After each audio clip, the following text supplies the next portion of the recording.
All right, we are 10 seconds out. I'm recording the correct screen. That's nice. 4, 3, 2, 25-second opener. Let's do this. Can I buy you a drink? Maybe some pond water for your friend? Very funny. Where'd he go? Huh?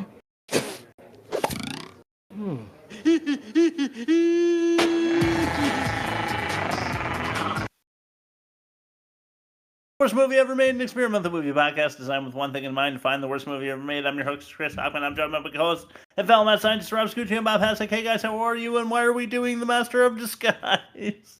Because we had mixed feelings about Dana Carvey. Mostly me kind of liking Dana Carvey, and you guys not really liking Dana Carvey. And I am now on your side unabashedly, with unbridled enthusiasm. Because this, the worst. I mean, I said right before we started rolling that I think this is worse than Neil Breen, but I mean, we could duke it out on the air. How are you, Bob? Master of Disguise. This did not change my opinion of Dana Carvey at all. As a matter of fact, it solidified my decision. Okay. Like, I think he had moments. He had moments, and he had a time in his career that he was like, respected. Garth sliding down the pole in Wayne's World to the Murphmobile and the groaning the entire time is like an amazing moment in his career. Yeah, and I realized that was it. Yes. Maybe that was the only moment. Yeah. So when I read how bad this was, I'm like, all right, I remember this when this came out, and I remember not wanting to see it. But I wasn't sure why I didn't want to see it. And now I know exactly why I didn't want to see it. All right. So you ready to describe it? Yeah. All right. I don't care that you slept with my sister. Now I got a daughter niece. I don't care that you gave me the crotch critters twice. Confused? We are too. But don't worry. Bob lives to explain. This is the best explanation.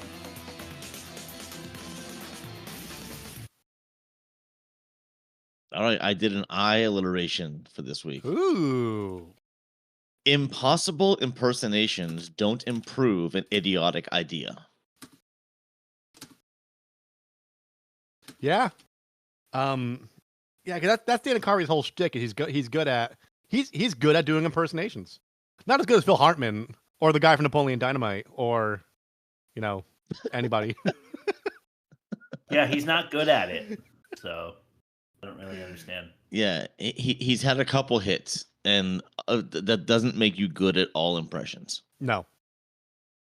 All right, so here's the description. Oh God, this is so hard. This is so hard for me to say at the beginning, but here we go. Pistachio Disguisey, which is a real character's name in this movie, is born into a family of super spies who can impersonate anybody, regardless of their body shape or voice. His father and mother are kidnapped, and the father is forced to impersonate famous people in order to steal rare items, with the safety of his wife held as collateral/bribe. Pistachio disguises himself as a turtle man, a cherry pie, and people of various ethnic backgrounds, to put it nicely, in order to save his family, and falls in love along the way.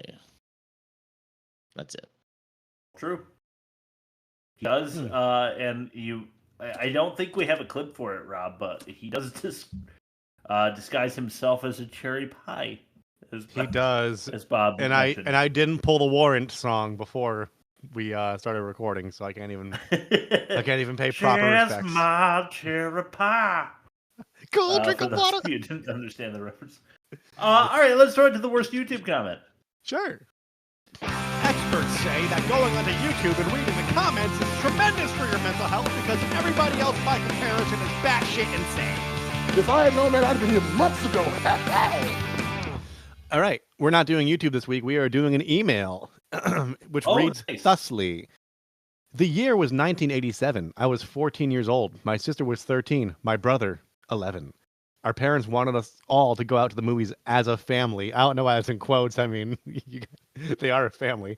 My sister and I were into our early teen years and wanted nothing to do with mom and dad. However, they insisted all we need to do is pick something everyone will enjoy. And that's all in quotes. So it must have been a verbatim account. We went to the movie theater located in a back parking lot behind a large strip mall on Route 51. And the movie they chose was Baby Boom, starring Diane Keaton. It was nearly 2 hours of absolute torture for 14-year-old me. I walked out and said two things to my parents. We're never doing that again. And in parentheses, he said, my sister agreed. Number 2, this is the worst movie I've ever seen. For years, I rolled over in my head. Who was this movie even for? Was that supposed to be funny? Anyway, that is all to say, per your request. I recommend you guys watch and discuss Baby Boom, 1987. Dave, Bob's brother. Now, a point I want to make out about this this email actually rings true. Number 1, we're never doing that again. Parentheses, my sister agreed, which is funny because he didn't include you in that, Bob, and we're doing it again right now. So it actually comes full circle. What's that? Years later. I'm not doing math right now. Well, my brother and sister are barely less than a year apart in age. Yeah. So they were basically raised as twins. Okay. Okay. And yeah, they kind of shared a brain in some ways. At times I was closer with my brother. At times I was closer with my sister. But I agree with them. That movie was horrible. Yes. But Baby you are Boom. doing it again. That's the important part. So next week is Yeah, you are. So we said the rule: if you go to www.theworstmovieevermade.com and click the little email thing and email us and request a movie, we will do it without throwing it up on a poll. We won't let the audience decide. It's been decided already. So next week is a good movie week, which we have a poll for. And then when we kick off season 47, we will be doing Baby Boom with Diane. 47. Keaton. Yeah. Yes. Episode 3, which is the first episode of season 47. Yes, precisely. Yeah. Right. Yeah. Okay, let's throw it to test number 1. Ain't that a pitch? All right. Money now and a lot more when I get in that office. I can take that to the bank. Mo's money, Mo's money, Mo's money. I'm gonna take you to the bank, Senator Trent. To the blood bank. Ain't that a pitch? All right. So I believe it's my turn because Bob, you went first last week, right? Yeah. Okay. Dana Carvey. Funny, hardly. Laughing villain farts. Carvey playing many parts. If you watch along with us, I'm sorry. That's totally fair. This movie so blew my cock. Anyway, whose turn is it? It's your turn now, Chris. Oh. Speaking of my wiener, my wiener is good at doing Dana Carvey impressions. During this movie, it shot up into my body in the wrong direction. It did the turtle shell to protect itself because of my bad movie-induced penis harm depressions. That was very solo themed. Yes. Uh-huh. All right, here we go. In this movie, you will have to take Dana Carvey in a large dose, where he does impressions that might impress your folks. Pistachio pushes parody pathetically, pretending he's portraying personalities. Ultimately, it's another unimpressive collection of fart jokes. Yes. I liked Chris's cock conundrum, but I think Bob, you were more on the nose, so I'm gonna give you 4.5, Bob. Interesting. Don't ask for my vote. Chris. Why not? All right. I enjoyed Chris's penile persuasion puns. Even though I felt like I went the extra mile, I'm gonna give Chris a 4. All right. You absolutely did go the extra mile, is why I'm going to give myself a 4.5 for a Chris win at 4.25 star. Great job, Chris. 4.25 stars. Excellent job. I couldn't get myself a 5 because you're right. You were pretty close. I didn't blow away the competition, so great job, Bob. But Chris win. Let's start test number 2. This is the most offensive. Time to give everybody the good old zip and slip with the most offensive. You keep my penis out your mouth now. Yeah, I'm talking about my penis. My penis is just fine. I definitely shouldn't point this out, but I love that moment of silence there where half the audience knew and Bob knew that I was just waiting for Bob's vote so that I could vote for myself if he voted for me. I was willing to give the audience dead air for a win. Yeah, an hour. It's a 90-minute episode of us sighing in resignation. All right, so what we do here is tell you what's like in poor taste about the movie. So let's go to number 5. All right, this one could have been a lot longer than it is, so I'll give you some explanation after I say so many silly celebrity sightings, including Jesse Ventura, Jessica Simpson, and Michael Johnson, the former Olympian. Yep. But it's offensive to have Jesse Ventura on the in the movie. You know why? Why? Because he's a fucking maniac. Have you ever heard him talk? Yeah. That's you know when conspiracy theorists first came about and everybody used to laugh at that? Yeah. Jesse was like the early adopter. He was like the first brand ambassador for conspiracy theorists. Yeah. So I don't know. I guess he did a pretty good job because now half of our country are that. But no offense to half of the country who believe in that. But who knows? Maybe I have some conspiracies that anyway, woke and whatever. That's a conspiracy, right? He's a friend of the pod. He was on Running Man. That's true. That's right. And Predator. And he was. And Predator, all the celebrities were in this because it's a Happy Madison production, which I'm sure will come up later at some point. Yes, definitely. So yeah, Adam Sandler, if you don't already know, or if you don't know already, is a major part of the production. He likes paying people that he looks up to hang out with him. Yeah, he does. Yeah. He likes to elevate other comedians that he thinks are less funny than him. Yes. It's like the girl that brings the like ugly girls around with her so that she can look hotter by comparison. Yeah. Yeah, Adam Sandler does that. He's like, I'm the funniest one of all of these 30 comedians that I give like a small paycheck to cameo in my movies. Yeah. I'm like funny, right? Because imagine me and now imagine Dana Carvey. Who's funnier?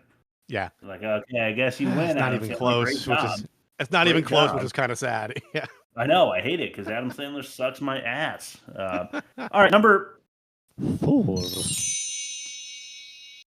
Olson Twin Pedophile prank. Yeah. I don't know if you called this. Yeah, how old were these girls in 2002? But yeah, it sounds like you guys already know what I'm talking about. That was horrible. Yeah. Yeah, I might have made it up on the list, but I almost completely forgot about it and then saw it at my notes at the end, and I had one at 4 that I wasn't very happy with, so I just did the old switcheroo. But yeah, they make a joke about it being attracted to the Olsen twins, and in 2002, I think they might 17. I just looked it up. Yeah. Yeah, there you go. Right. Or, wait. So there was. Yeah. I mean, they're born in 86. Yeah. There was, unfortunately, this pervasive, like, sub-header going around Hollywood that was when the Olsen twins turn 18, we're all going to have sex with them. It was interchangeable with a lot of child. They said it for Amanda Bynes. They said it for, and it turns out like they kept true to their words. And as we found out years later, they were doing it way before they were 18 too. Yeah, Hollywood sure did fuck the Olsen twins and Corey Feldman. More ways than one. Yes. Yeah, for sure. Yeah. Number 3. 417 in dental for fucking around with this 411 fart box every week. Fucking around with what? This 411 fart box. I'm referring to Dana Carvey. Oh, yeah. So this mother gets paid $417 a week plus dental for that job. Yeah. That's actually not bad in like what, $2,002? Yeah, but he's like a master of disguise. Yeah. I don't know, yeah, pretty competitive for entry level, though. You know. Yeah. All right, number. For a second, we're on number 2. I guess I lose that one. Mom suggesting side street as a skate park. Yeah. That poor kid. Yeah, there. Not only is she just like cool with him, gallivanting around on his skateboard, but there's a time where she needs to talk business with Pistachio and Grandpa, and she's like, "Hey, why don't you go practice your ollies over there?" And she points at the street. Yeah. So I don't know. Maybe she felt like he was a mistake, or who knows what. But she was loving veneer, and then tells him to go like kickflip out in traffic. Yeah. So who knows really where she is there. You guys have anything to say on that, or you want me to throw it straight to the most offensive moment of the movie? I want to see what you think is the most offensive moment of the movie. Yeah, I'm curious as well. Well, I mean, it wasn't the most offensive movie, but I have a nice tight reference to a movie we did not too long ago, and that is Hell Comes to Frogtown. Here's the reference, number 1. This is Dance of the One Snake. Who are you now? The question is not who I am, the question is who are you? I know who I am. I am Prince Lalejama from the Ringy-Dingy Heights near Bombay, Calcutta, and New Delhi, India. It is time to test that. What is it? Oh, that is a big reptile. Not a problem.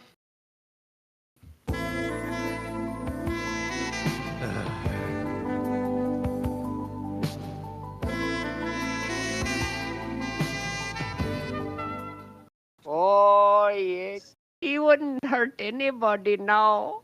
I'm going to call him Buttercup. So cute. What's most offensive about that is that they imply that the whole smooth jazz backing band sounded when he played the flute. Yes. Yeah. That's and also the explicit racism is also up there. Right, yeah, the explicit racism. So Inglourious Basterds, a movie I think we absolutely have to do for a good movie episode. Yeah. Because I'm a No. Tarantino fan, and so is Bob.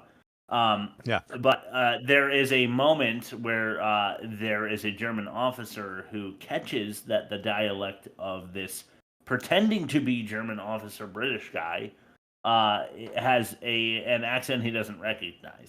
And it's because the British officer has a German accent that you only have if you learned German over the last 5 years and don't actually have a German accent.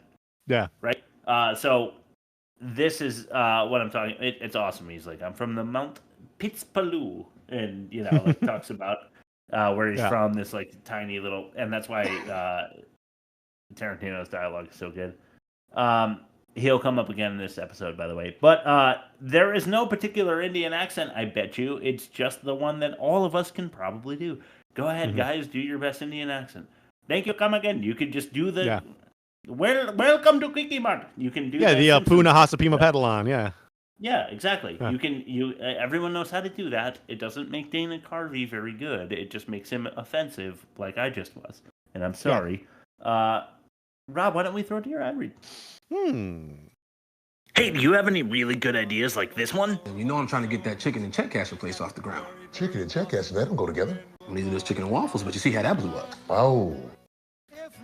Well, Rob will tell us all about it in Rob's ad read.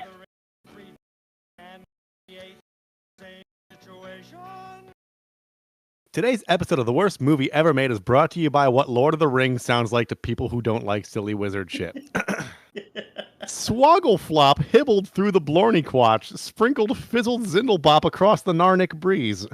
Gribbles and Snootwalks danced in a wibbly wobble flarn fizzle while the Chumblebums boggled atop the sprinkler. Fleeble Gleebers hummed, wiggly waggle snoot as Borkle winks zoomed by their spangled turgly-foos. With a glee and a ploop, the spizzer snurfed past a gleeble of zopplers, each twizzling their brabble horns with flippity-flop finesse. In the wibble-narp of that chuzzy skloof, Swizzbobblers gleeped and frumpled without a care, and so, in the gleaming flork that splarbled glee, the gibber-gobber twiddled and woggled to the fizzy friggled end. Next week is probably going to suck. Fuck you, Chris. Getting so pissed off. I fucking hate you. Yeah, that's what it sounded like to me, too, when I was like 14. And I was like, Grandma, I don't understand why you like Lord of the Rings so much. And she was like, well, I mean, if you want to open your mind to a whole nother universe that's really, really in-depth and well-written, because you have the mental capacity to understand all that, then why don't you take it in? And I said, you know what, sure. I'm only 14, but I'm willing to give it a go. Because I'm maturing. So fuck you guys. You can just do drugs.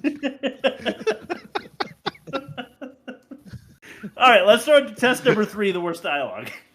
Oh, and thank you, what Lord of the Rings sounds like. My father just died and left me something in his will. Silly wizard shit. Oh, yeah.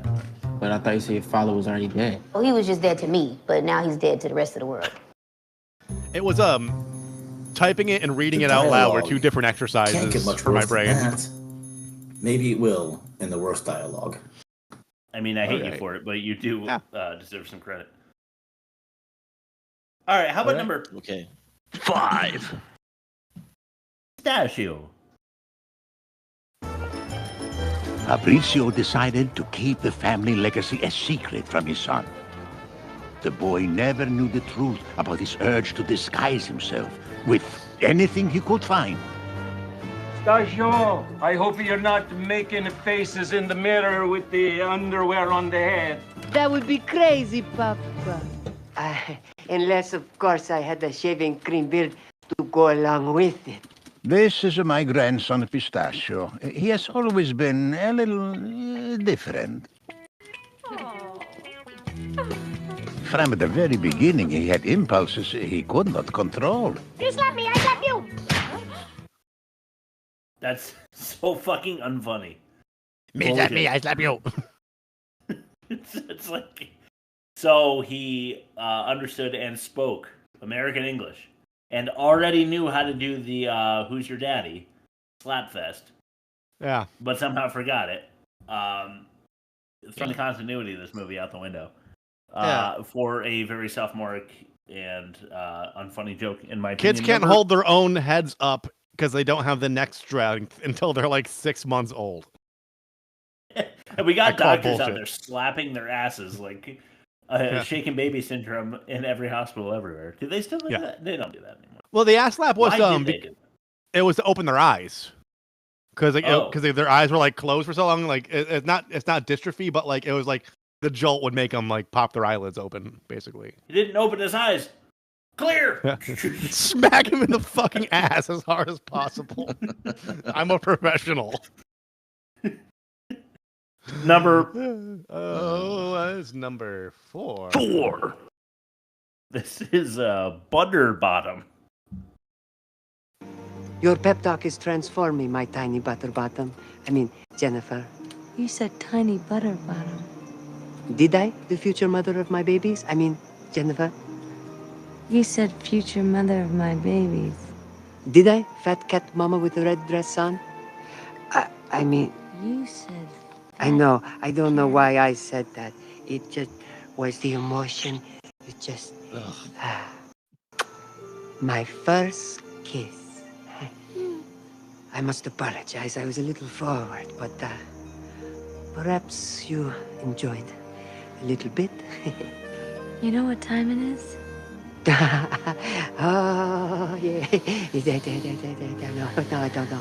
I don't know what time it is. Time to make a plan. Ah, yes. Back to business. The planning time, she comes. Okay. You know, like they wanted Celine Dion's "My Heart Will Go On" with like the mandolins and like the little trills, but they couldn't afford the rights for it probably because like, the melody was dun dun dun dun dun. Like it was so close, but then it veers off. I hadn't realized that, and I was trying not to break eye contact with the home viewer as I stared in disappointment. But you got me. Well, I mean, what needs to be said? I don't know. I never know whether or not I should explain why I think these things are so bad or not, and I don't feel like this movie really needs it. So for the sake of tight runtime, why don't we run over to number 3? This is Mama's Cannoli. Ransacked. Hello, please, in my home, it is full of ransackery. Everything different. What am I? And my name is Pistachio. And oh, Mama's cannoli is here. Don't call again.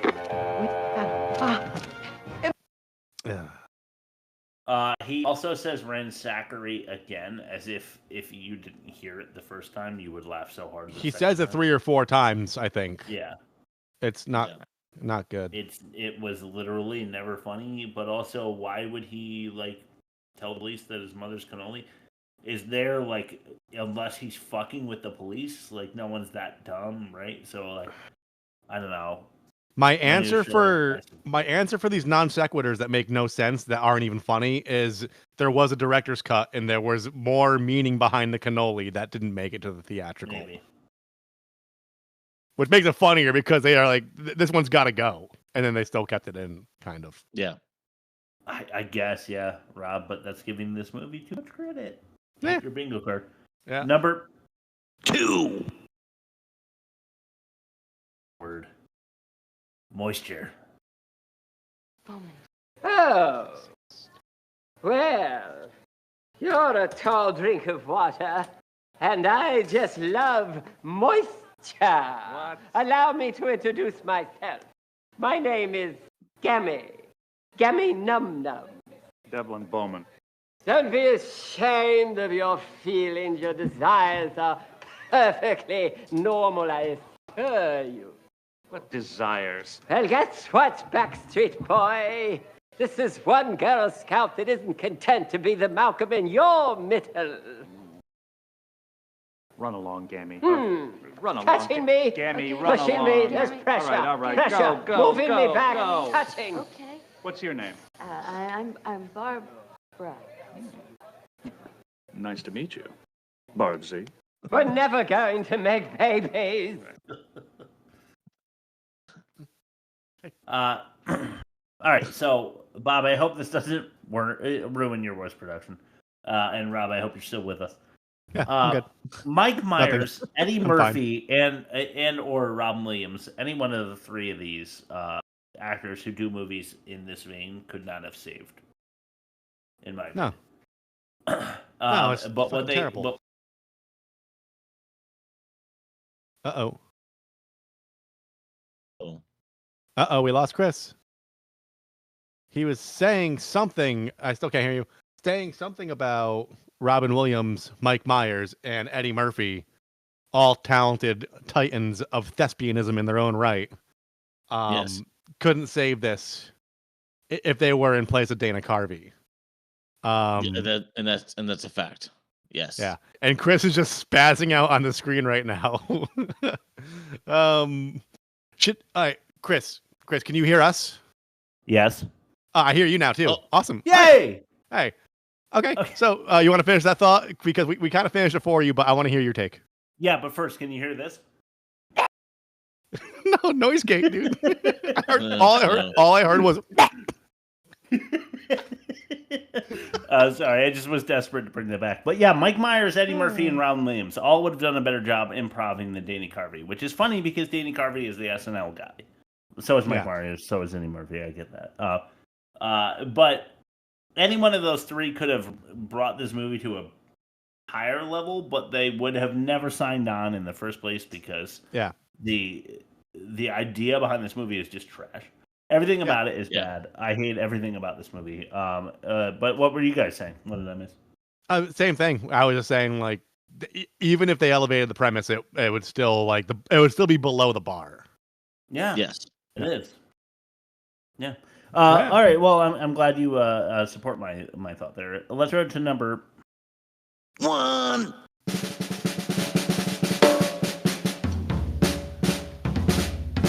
You know what? Fuck it. So this is like the Metachlorians to the Master of Disguise idea. Yeah. But number one for me is Energico. It's time for you to learn about the invisible energy field that bonds all disguises past and present. It is called Energico. Energico. When you learn to tap into Energico, you will be able to access words, skills, ideas that you never dreamed were possible. You can think like another person. You will be able to act like another person, to feel like another person. You will become another person. Come another person. Yes. You must repeat the mantra. Become another person. Become another person. Nothing's happening. Again. Become another person. Repeat. Is that low hanging fruit, or is it like, no, just don't fucking include stupid shit like that in your movie, and I won't make fun of it? Chris, yeah, 80-minute runtime, and they were stretching it. I think they had to put it in there. Yeah. Yeah, true. I feel like them coming up with like the magic that makes this work. Yeah. Was totally unnecessary, and they shouldn't have done it, and it makes me really mad. Yeah. So what the fuck is Energico? How does it work? They don't try to bother to explain it. At least in Star Wars Episode 1, when they said the Metachlorians that they like totally kill because they realized it wasn't good for their brand.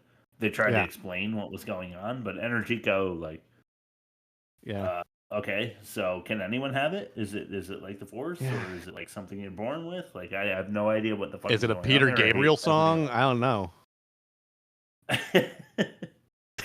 All right, well, go ahead, Bob. We're going to throw it over to you for test number 4. This is the worst production. You're gonna need a montage. Even Rocky had a montage. The worst production. Montage.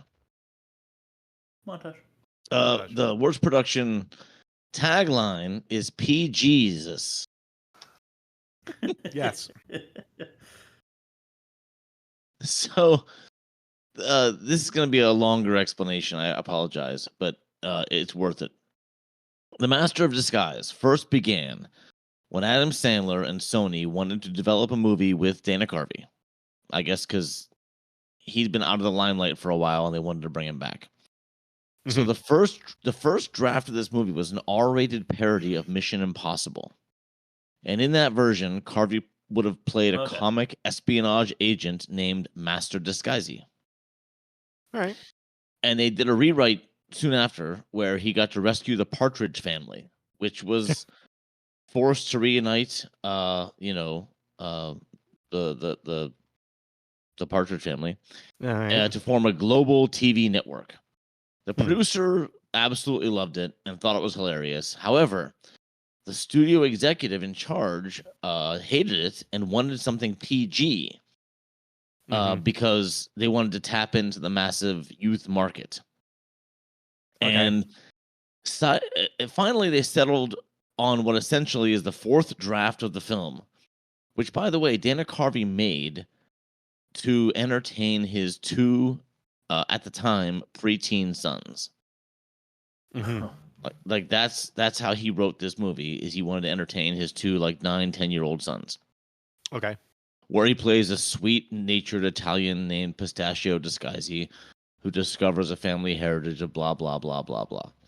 So the reason why so many people got slapped in the face in this film is because PG-rated movies can't have too much face punching. And get this, if people do get punched, their faces must be covered, which is why he inexplicably fights ninjas at the end of the film. Huh.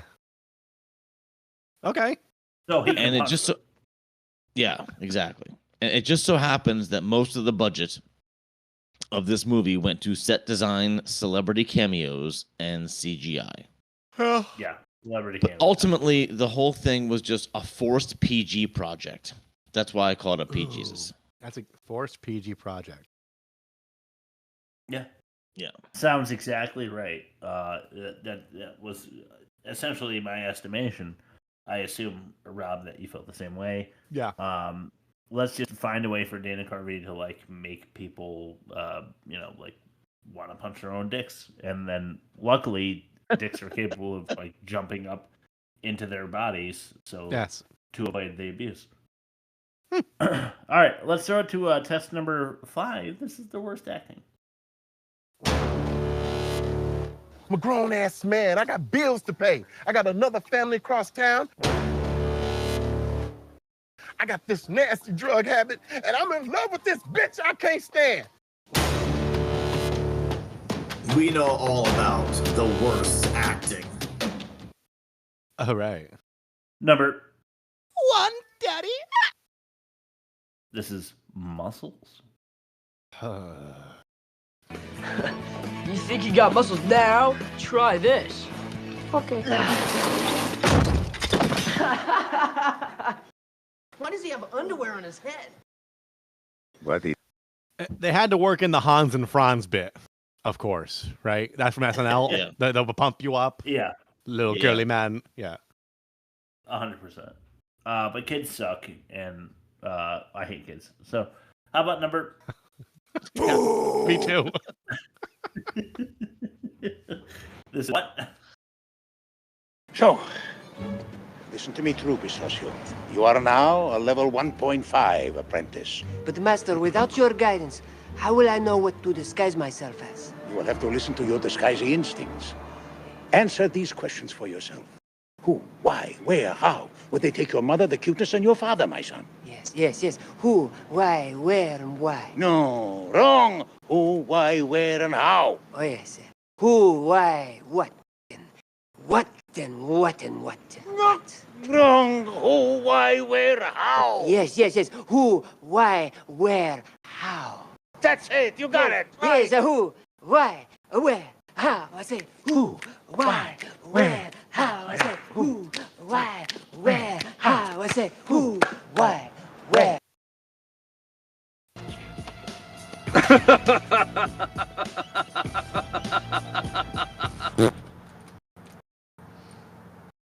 All right, you were saying? Yeah, I hate this movie so much. I think you might have thrown an abuser on the air. I don't know. What more do you say about that? The dialogue and the acting is just so fucking bad there. It's like they don't give a fuck about what they're saying or how they're saying it, and makes me sick to my stomach. Yeah. Number 3. Okay. This was the moment where I really debated whether or not I wanted to just pretend like I saw the rest of the movie and just shut them. This is Strudel.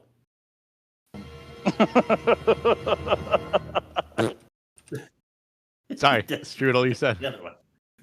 Yeah. Hello, my name's Constable Mueller from the Bavarian Tax Authority. Hello. And I'm here looking for Miss Jennifer Baker. She owes a substantial amount of back taxes for her time as an exchange student at the University of Heidelstrudel. I just need to ask her a couple of questions, really quick questions. I'm not going to bite her. Could I just speak with her for just one moment? I'm not going to bite. Hey, freak. Yes? Don't move. Oh. Mm-hmm. He responded to "Hey, freak." Yeah, Drew, he did. Severely unfunny and severely inaccurate.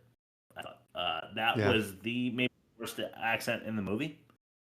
Yeah. Probably. Yeah. It sounded nothing like a Austrian, German, or like a Bavarian or whatever the hell he was going for. He just going like he was Kermit the Frog. Yeah. And that make you a Bavarian financial officer or whatever the fuck he was pretending to be, and it really pissed me off, and I hated every second of it, like I hated every second of this movie. Let's throw it to Bob again for fact or no fact. Fact or no fact? Absolutely, positively, no fact. Now these chicken breasts or is your breast? So the movie was called Master of Disguise, and all I could think of to rename as a game is Disguised as a Comedy. Yeah, that's on the nose. That's fair. Yeah. It is. Yeah, that's what it is. So the game is it's a fun time. It's you guys figuring out what I'm lying about. When I'm gonna tell you 5 things, and one of those 5 things is a lie. So see if you can figure it out. Here we go. First thing. This was filmed soon after 9/11, and a moment of silence was held, and Dana Carvey was in the turtle outfit when that happened. All right. Second thing. An entire 12-minute sequence. Well, or Dana Carvey's character assumes the disguise of a person with dwarfism was cut. All right. Okay, third thing.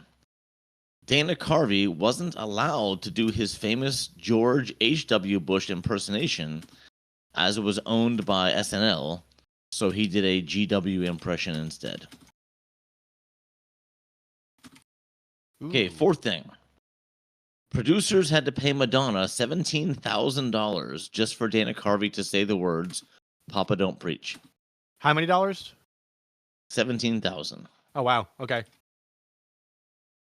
And the guy that played Rex in the film was arrested and charged for participation in the January 6th, 2021 Capitol riot. That's okay.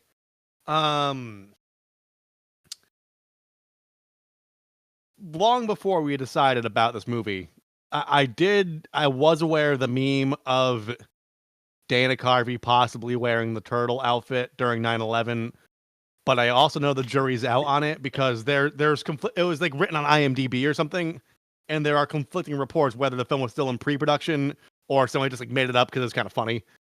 So I'm gonna circle back to that because I'm not sure. It can go either way. I do believe there was a 12-minute sequence with the whole dwarfism thing that was cut because movies, even short ones, they typically have to hit 90 minutes, and this didn't hit 90 minutes. And Short 12 ones. and 12 minutes would have made it over 90. I think 90 is like the perfect length for a short movie in quotes, especially these days where everything's like 2+ hours long. So I think like 90 is like, yeah. I'm just playing around with your short ones. Oh, short, because the midgets. Sorry, the dwarves. The dwarves. I can't stop thinking about Gary Oldman. On his knees.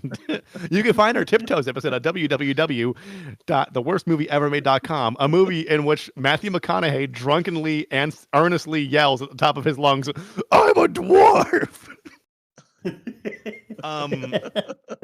I didn't even register which George Bush he was doing because like they both sound kind of similar. But so you're saying like on SNL he did senior, but like in the movie he did junior to like get around the SNL rights? Is that what you're saying, Bob? Yeah, I could see that.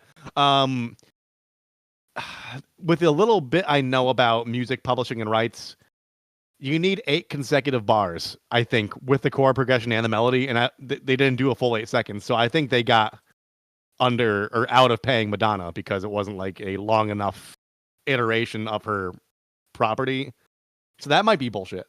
And then with this graduating class of SNL alum and like the people they associated with, they're oddly conservative, believe it or not. Like, I feel like I always get the Quaids messed up. Randy Quaid, he's like, yeah, with the whole Star Whackers thing, which like may or may not be true. I don't know. I haven't looked into it, but like there's a weird conspiratorial like side to certain comedians from a certain era of SNL. So that's believable. I am going to say it's between 9/11 and Madonna. And I don't have enough information in my head to verify or deny the 9/11 thing. And I Sounds want like you just summed up America. Yeah. I want so badly for the 9/11 thing to be true. So I'm going to say the Madonna thing is the lie because I don't think they used enough of her song to have to pay a royalty. Okay, cool. I'm gonna go with number 3. I do think that he is famous for the senior Bush impression, but I don't think that I think he went topical, and because George Jr. was the president at the time, that's what he went with. And they got the Thinking Sandler he money. can do no wrong. Yeah. Yeah. Thinking he can do any impression. Yeah. So, number 3. Right. He's so talented. So He's no Jamie Kennedy, but he's up there. Well, they couldn't get him for this one. So. They couldn't get Kennedy. They couldn't get Jamie Kennedy. They tried so hard. So Rob, you are right. Kennedy, there was lore around the fact that this was filmed during 9/11, but it wasn't. But I should have. But then no, they did do a moment of silence, and he was in a Tootle costume, but it was a few weeks after the attacks. Nice. So technically, that's a fact. Okay. Damn. Okay. And there was an entire 12-minute sequence where he assumed the disguise of a person with dwarfism and crawled under a wedding party. All right. I believe it. Yeah, me too. And that had to be cut. Dana Carvey did his his GW because it was topical. Chris is right. Right. I made that up. Damn. Chris wins again, which... Yeah. I mean, I love seeing Chris happy, but I hate seeing Chris happy. Yeah. Okay.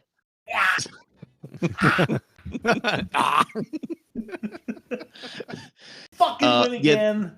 Hell yeah. They did pay Madonna $17,000 just for him to say Papa Don't Preach. Wow. And Jay Johnston, who played Rex in the film, which was the guy that like bullied Pistachio back when he was like, you know, a waiter or wherever he was. Yeah. He was arrested and right. charged for participating in the January 6th, 2021 Capitol riot. Okay.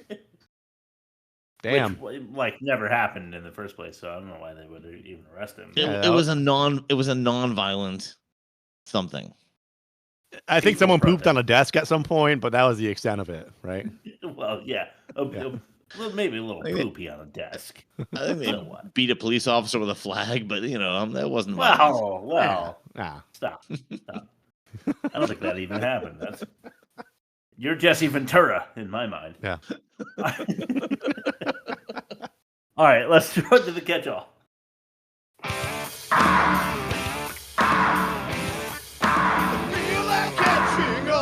Oh, I'm gonna miss. That's the bumper I'm gonna miss from this season. the church movie screening. Yeah, I have to farm clips. I do okay. really enjoy it. Yeah. Yeah, true. Next week, good movie week. We'll see what wins. Yeah. That's the eyebrows for the audio I'll go with listeners. my number. Oh, well, thanks, Rob. Yeah, for the audio listeners, I was doing eyebrows. I actually haven't looked at it since yesterday, but the guys are leaning towards Lord of the Rings, so I'm hoping. Yeah. My number 5 is why does he have such a thick accent? His mama isn't Italian, and he grew up in America, going to American school. You want the answer?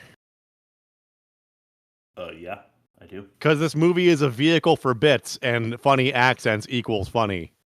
Chris. Oh.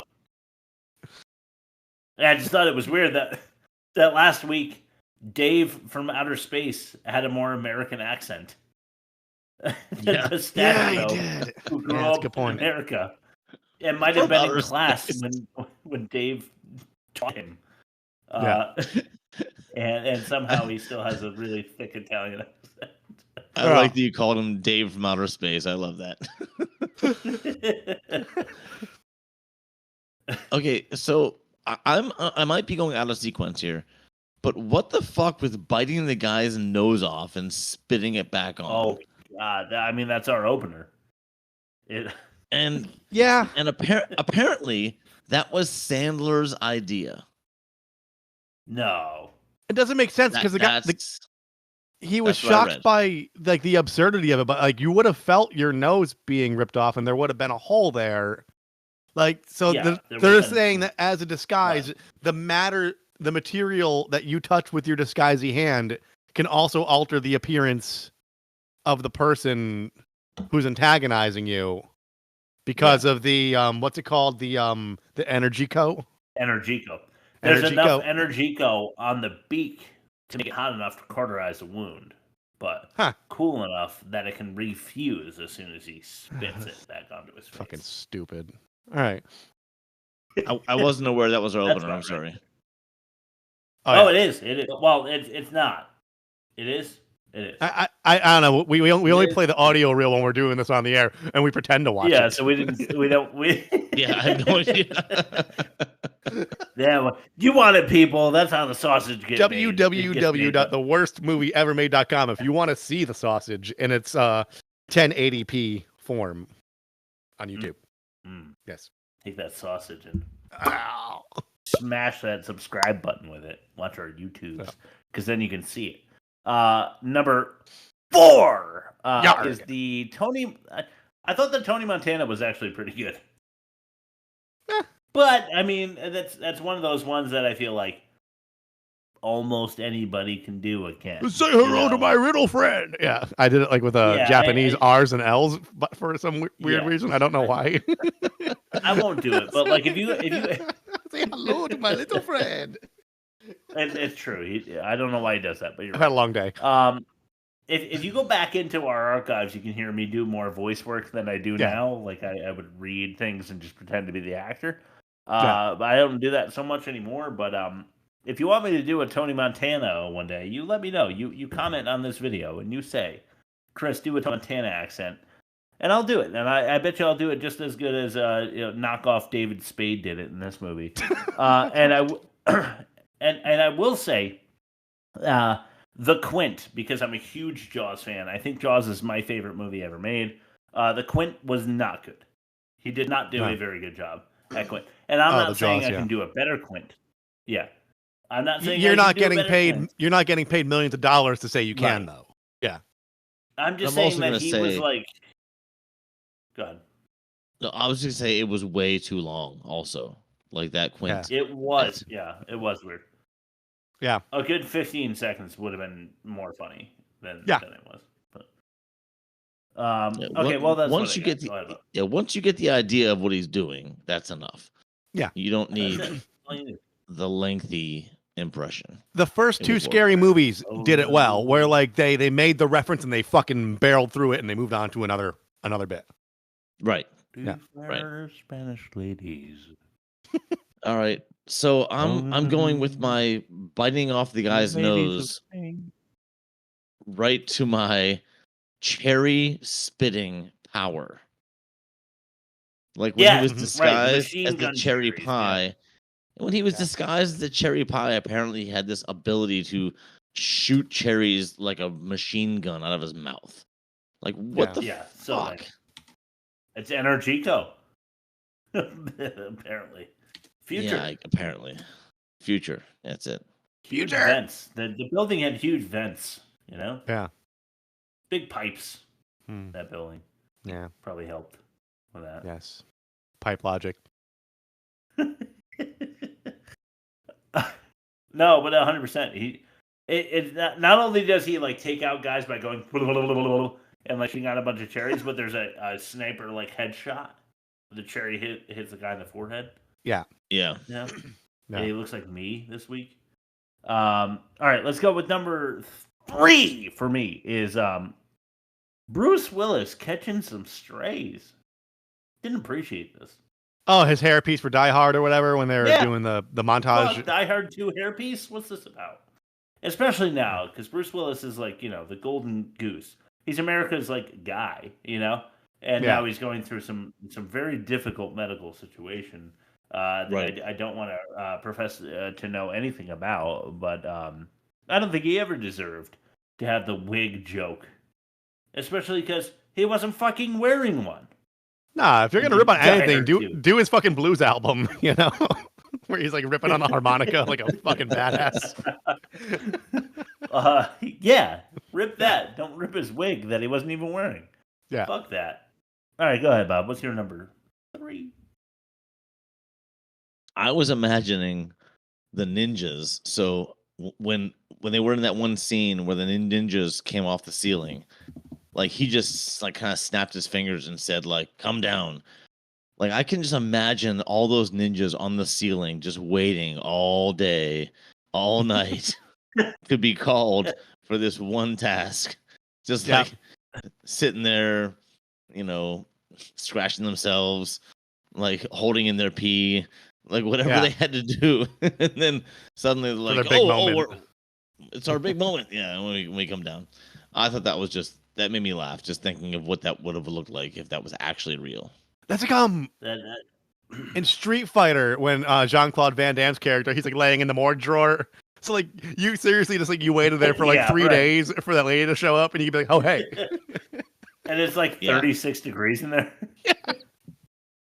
But Bob, I crafted a quick dad joke for you on that one. Okay. You ready? So when the ninjas are up in the rafters and they get an itch, decide to scratch it with a weapon while waiting for so long. What do they call that? Well, I don't know. You got me. I don't know. A sigh of relief. All right, what's your next one, Chris? Number 2.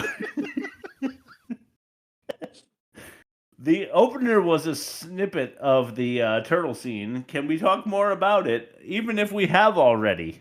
Yes. Mm-hmm. I knew we would have already opened the dialogue about the fucking turtle scene. One, because I opened the entire movie episode with the turtle scene, and Bob just mentioned the turtle scene and the nose thing, but there was like this weird like Austin Powers transition as well, where he just lays down for a half a second and does a does a spin on his back, and he's like, and it is unlike anything else in the movie, and I just don't. I felt like the whole entire turtle scene was so far afield for a comedy movie like this that I thought that we would have to have a very long dialogue on it. That's where I draw the line. And the rest of the movie, shitty, awful, not funny at all. But the turtle scene actually brings it into Fateful Findings, like into the arena. You knew this was gonna happen. Yeah. You knew this was gonna happen. You saw that? Yeah, the Seinfeld. Every week it gets shittier. I'm so sorry. I think this isn't the first time that to happened. both your points, since I'm kind of just like moderating the catch-all, the problem this movie has, I've been thinking about, like, what I couldn't put my finger on, like, what's wrong with this movie. There's no one playing the role of the straight man. They're all silly. Yeah, that's true. There's not a single you're person who's just straight face and deadpan the whole time where they could play off of their frustration. They're all equally absurd, and it doesn't work because there's no. If everything's a joke, then nothing's a joke, and then therefore nothing's funny. Even the villain is a silly villain. Yeah, he farts every time he laughs, and then he farts. Yes, and he's just silly in general. Like he's just a silly guy. The girl you could argue is the straight man, but she's also she's also the romantic interest, so you can't do both. Right. Yeah. Because she buys in. Yeah. Right. But it's that thing that the rooster, the weather vane. She should be the weather vane, right? But then she like is seduced by him calling her Mrs. Butterbottom or whatever. And you're like, okay, well, forget it. All right, so is it my number 1 then? Yeah, I think so. I know. I think it's my 2. Oh, okay. Yeah, so 2, 1. Yeah. I was just gonna say the credits, the videos and the credits were better than the movie. The opening sequence with the flip book thing. Yeah. No. That was good actually. Yeah. The opening credits and the closing and the ending credits. Opening and ending credits were better than the movie. Yeah. Fair. Which is saying agree. something. Yeah. That means they had the manatee like grabbing the ball and bringing it to the other side of the tank. The idea ball. Because, yeah. My number one, Daddy, is this movie is obviously and we've already said this, so but I'm just going with it because I have nothing to replace it. This movie is obviously Carvey clout manifesting an SNL skit stretched into the bottom limit for a movie. Yeah. That's all it is. It's just Carvey doing SNL skits. And they were like, how do we make a, sort of plot that's totally inoffensive and make it 80 minutes? It's a vehicle for bits. What does it have to be? Yeah. And it's a vehicle none for of them bits are that aren't fucking funny. funny. Yeah. Yeah, exactly. Yeah, that's the problem. Like it's literally the worst movie ever made because it's not a fucking movie and they don't accomplish the whole vehicle in the first place. I'd rather watch Fateful Findings. For real. Me too. If gun to my head, I'd rather watch Fateful Findings because I will never laugh at anything in this movie. I will laugh at Fateful Findings. Even if that's not what he meant to do. What? Yeah. Why did you commit suicide, Chris? Chris. Oh, you committed suicide. Why did you commit suicide? I can't help you out of this one, Chris. Why did you commit suicide disguise? Why did you commit suicide disguise? I can't believe you committed suicide. Suicide disguise. All right. My last one is as a goof. At the party when he is disguised as Tony Montana. Yeah. The items on the waiter's plate as he offers them to Pistachio, disguised as Mr. Peru, they constantly change. Like every time they cut to the waiter, the appetizers change from one thing to another, to another, to another, to another, and that's a goof. And I thought that was. I noticed it right away, actually, because I was hungry when I was watching this. And I noticed the snacks kept changing. Do you think it was intentional? Like, when you're hungry. Yeah. Do you think it was intentional, like the mound of nacho cheese and Napoleon Dynamite when Kip's on the phone? Where, like, they just wanted it to be super inconsistent for, like, the joke? Or do you think it was just bad planning? I think it was just Dynamite specifically? Well, I was saying, in Napoleon Dynamite, it was, like, the joke was it's so low production that they just roll with it and made it a joke. Whereas in this one, like it's probably just it took 9 days to shoot the one scene and they just didn't have the same craft service. But this is Happy Madison, and they were like, Dana, Dana Carvey, it's been 4 days and you haven't been funny yet. Please keep it rolling. Say something fucking funny, for God's sake. You know what bolsters the point on that, though, is that they have the outtakes at the end, and Dana Carvey makes everyone laugh once. Yeah. One time in the blooper reels. If you have an Eddie Murphy or a Chris Farley production or something, in the blooper reels, everybody laughs like 15 times. They have that, the bloopers are funnier than what made it into the film. Yeah, exactly. We can't even show all of them because we don't have enough tape. Like, it's going to go well beyond feature-length film. Because Dave Carvey made everyone laugh improv one time, and it was an accident. It's because, like, and the other movies that are done better in this vein is like there's electricity on the set, like there's energy of like there's a bunch of funny people, and that's why they do the blooper reels because they are such naturally funny and charismatic people. Like they want to include like the making of the film as a send off for like what you just watched. Whereas in this one, and Dana Carvey is in this one, he's doing the 60-year-old woman with dyed hair joke, where the moisture thing that we played before, and she's like, "We're not gonna like have babies with you or something." And the other actress who, I don't know her name, sorry, but she doesn't go on to succeed after this movie. Go figure. She just like busts out laughing because she thought the line was funny, which was written. Yeah. For Dana Carvey. They don't show a single time where he improv. He slips out of a cherry pie and falls down and everybody laughs, which he didn't mean to do. Yeah. And he reads a line from the script and the other actress can't handle it and laughs. Yeah. Yeah. Because of its absurdity and literally nothing else. They want to act like he's really funny in the blooper reels. Yeah. He didn't make anybody laugh organically because he's not fucking funny I hate him. I never thought he was funny. He fucking sucks. Garth sucks.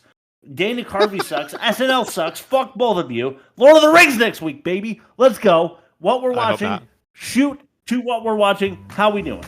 I just asked the guys, like, what are we watching? What are you watching? And instead I get... Oh, you think All you right. got jokes. You know what you're gonna get? You're gonna get this gas money. Take that with you. Take that gas money with you. That's what you're gonna get. Who got... I got a little...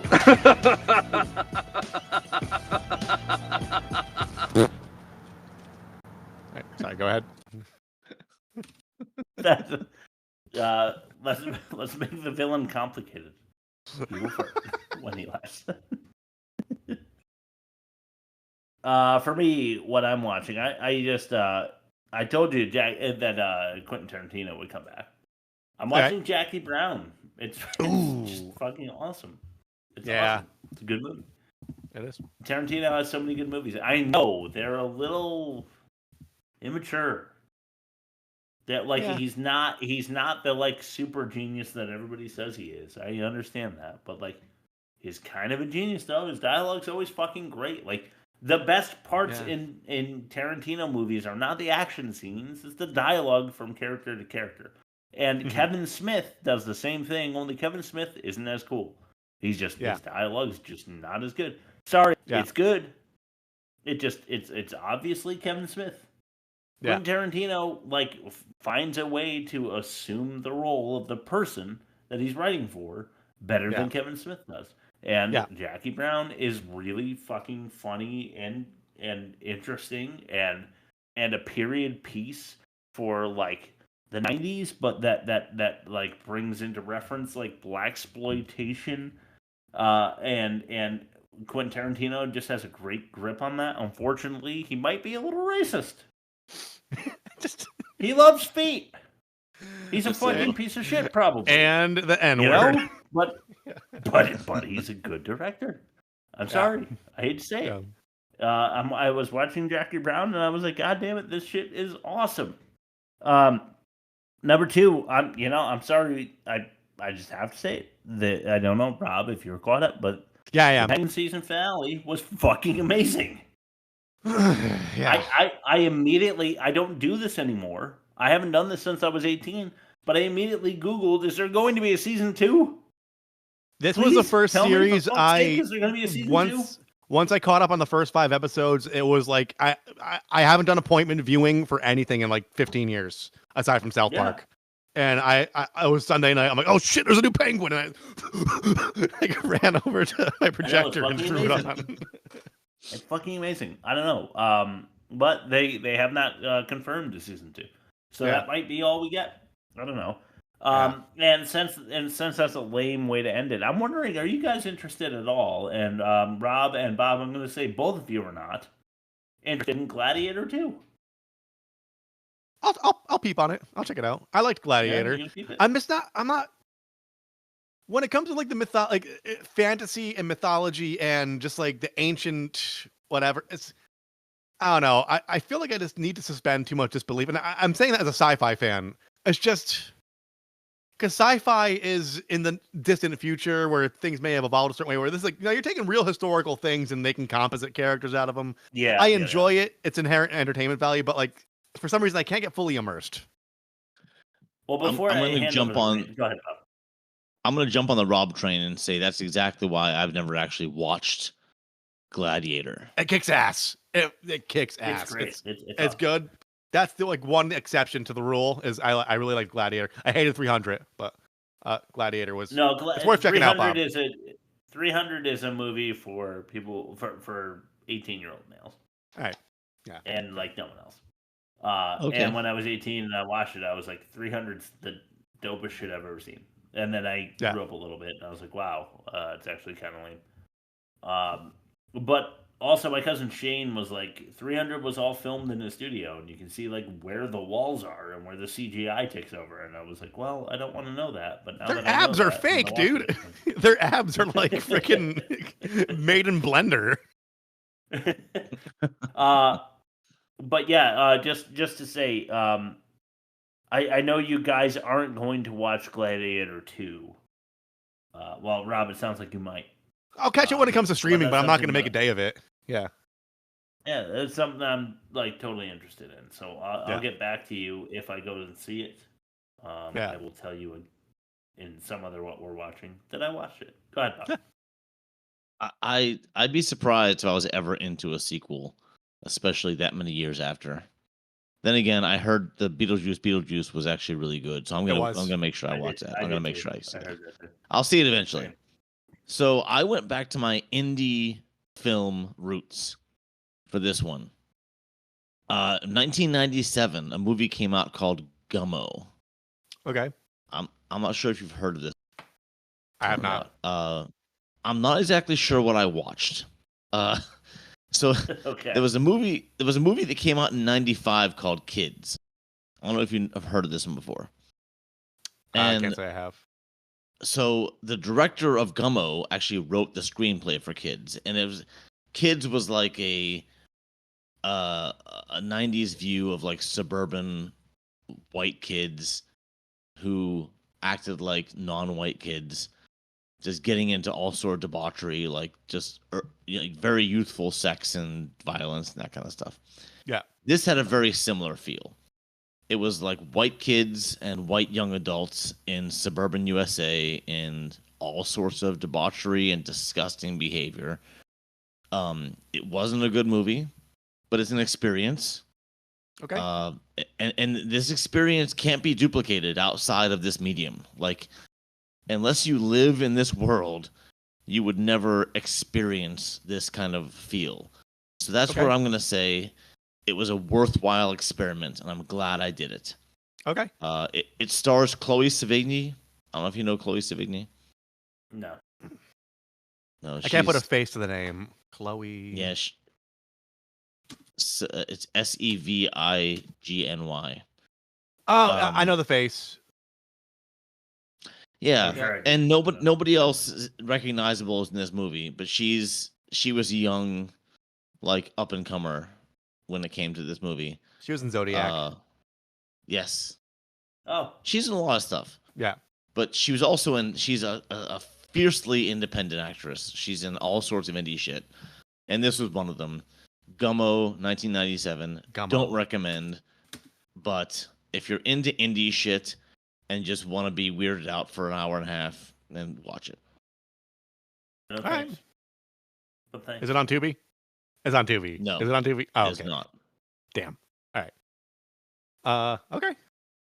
So I also watched the Penguin finale. I am 2 episodes out from finishing Chicken Nugget, which you need to watch because it's fucking hilarious, and it keeps getting weirder. It's a weird show to begin with, but like they keep anteing up, and I don't know where it's gonna go, and I almost don't want to finish it because I think it's just a mini series, and I don't want it to end. So I'll probably finish it this week and then be disappointed. And then Chris, you normally do the Jersey Shore and like the Rock of Love, and so I've been on a really bad rabbit hole of AJ and Big Justice and the Rizzler. They are TikTokers. You know we've all been there, especially as a middle school teacher. I've been there. So it's the father and son, like, we're Costco guys. Of course we get a chicken bake while we're shopping. Oh, okay. Okay, yeah. And then like they review food is like a boom or a doom, and the dad always flexes and goes boom. Okay. Yes. I mean, and I just want to tell you, did it first, I guess. So I am not a big Jimmy Fallon fan. In fact, I despise him. But they made it onto Jimmy Fallon, and to Fallon's credit, he looks so fucking unamused, and and you can see behind, there's nothing behind his eyes, as if to say, what has this show come to? And it's fucking it's the long con. Like the content itself is terrible, but like the payoff when it's unleashed into the world is so fucking worthwhile that you need to get into it. It really is. We got to get James Cameron back to raise the bar. Yeah, to raise the bar. James Cameron. Oh, we have stooped too low again. All right, should we throw it to bad credit names then? Yes.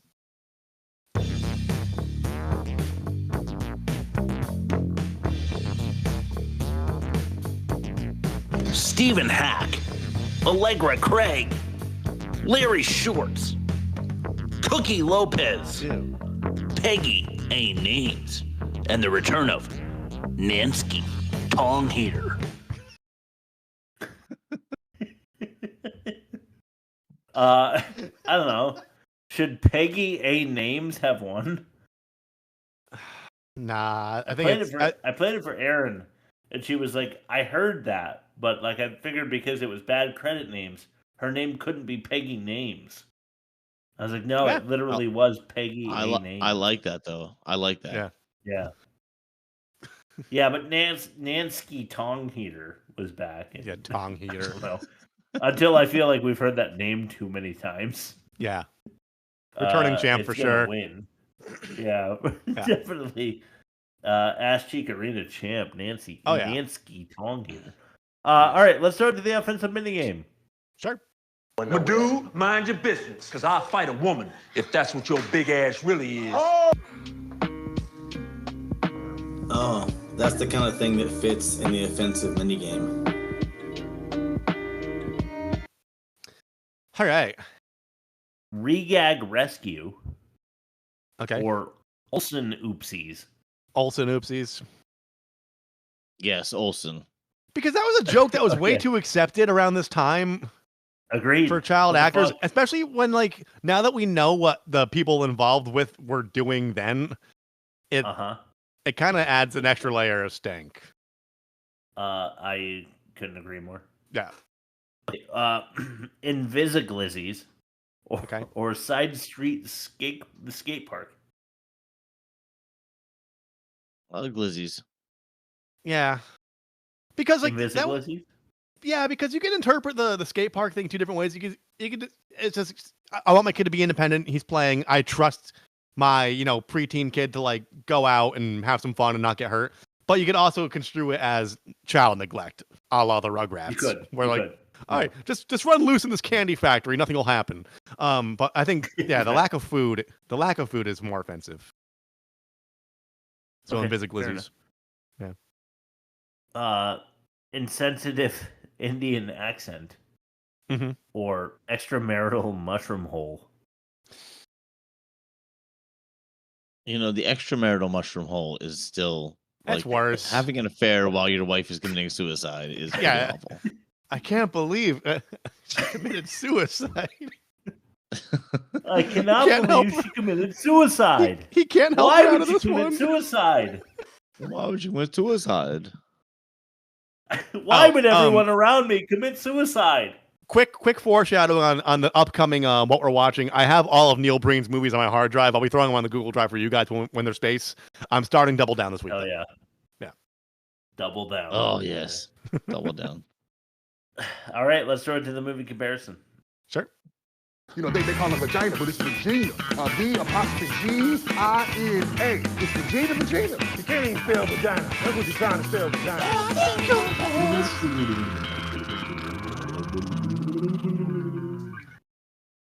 All right. Hey Rob, you had a 4.5 for Faithful Findings. Kudos to you because I'm this week with a 4.25, so you win. Yeah. All right, you happy with that? I mean, offensive. We know. Yeah. I mean, I don't put that much value in winning as you do. It's okay. It's cool. That's why I'm the winner. Offensive minigame. Faithful Findings wins again. Dialogue. Okay. What's worse, Faithful Findings or The Master of Disguise? It's actually tough. Faithful Findings for me. Yeah. For me. For dialogue. Yeah. Why did you commit suicide? Yeah. Okay. Yeah. I've been ripping on that the whole hour. So yeah, I guess Faithful Findings does win. Production continuity errors galore for Faithful Findings or P-Jesus. P-Jesus. I'm gonna go P-Jesus. Yeah. Because their intent was to cast a wider net for more mass appeal, and they completely screwed the pooch. I agree. Yeah, I'll agree. Whereas, like, Faithful Findings, it's a passion project, and the guy, like, he's kind of aware that he's not great at what he does, but he believes in it. So, like, I can give him credit for that. Yeah, I'm with you. Acting, what's worse? Fateful Findings. Fateful or Findings, Master yeah. of Disguise. I can't believe you killed yourself. I cannot believe you committed suicide. Why would you commit suicide? I'm having a hard time understanding why you would do that. No, Which is I'm suicide. not seeing another therapist. There is no other therapist. There is no other therapist. Let me put the spinach on top of these papers. What's the demerit for the Master of Disguise? Turtle. Dana Carvey. Carvey Turtle? Carvey Turtle. I like it. Carvey Turtle. Yeah. And then, is that worse than Bring Me Bits, No Tits? I don't think so. No, I don't think so. No. I think... All right, so clearly the worst of the... No, I was just saying, seeing Neil Breen's ass is the worst thing of the season. Yeah. I agree. So, very clearly the worst of the season. Yeah. My opinion. Fateful Findings. Yeah. Next, I haven't looked. I swear to God, I haven't looked. I'm going to look now to see what won our good movie episode So it's poll. Donnie Darko versus Memento versus Lord of the Rings. I'm going to go on record and say that Chris said in text stream that he wishes mine would win. And guess what? Oh my You're not going God. to believe this. It did. So, Memento? Yeah. So we're watching Memento. Fuck you guys! I thought we were finally fucking watching Fellowship of the Rings, and I am pissed off. So Memento wins. 53% of the vote. Fuck you guys. All right, I love that movie though. But I knew if we watched Fellowship of the Rings, yeah, Fellowship of the Ring. I don't know why I keep putting an S on it. Yeah. That you guys would just mercilessly make fun of me for it. That's missed opportunity. Fuck. Yeah, that's a good point. So what kind of episode would that be? You know, just to throw that in for next season. If you guys really want to make fun of me for really liking a movie, you could do it by throwing your votes my way when I re-vote for Fellowship. Chris, you twisted my arm. Next season, I will throw Lord of the Rings on the poll. Maybe. Look at me go. Another. You manipulative. All right, asshole. Rob. Rob, why don't you plug us and throw it to Bob for his last word? Yeah. You can find us at www.theworstmovieevermade.com. It takes you to a Linktree page. It's got our YouTube. It's got our Spotify. It's got, all the streamers. Or you can just go to whatever streamer you use and just search The Worst Movie Ever Made. And we'll probably be there. And you hit play and you listen to it. This is episode, 175 or something like that? On season 47, I think. Yeah. We're on TikTok, we're on Instagram, we post polls like the ones we talked about, but we won't be doing a poll next season because Schmave sent us an email and we're gonna watch Baby Boom. So thank you, Schmave.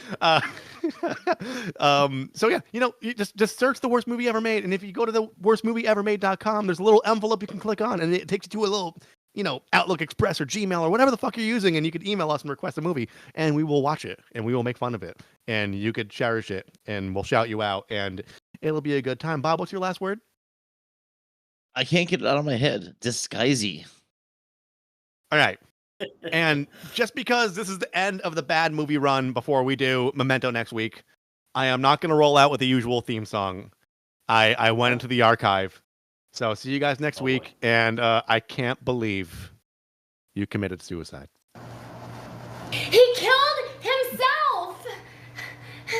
He killed himself! Call 911. Call 911.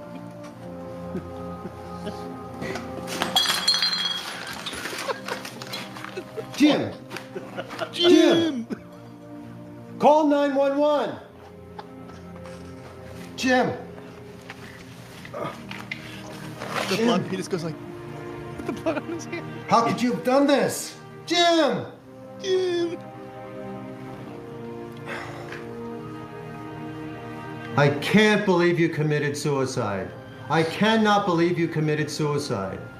How could you have done this? How could you have committed suicide? I can't help you out of this one, Jim. Can't help you out of this one. With all we've been through, I can't pull you out of this one. All right. See you guys next week. Bye, Jelly Scoop. Thanks, Schmave. Thanks, Schmave. Oh, that was good. That was. Can't believe you committed suicide.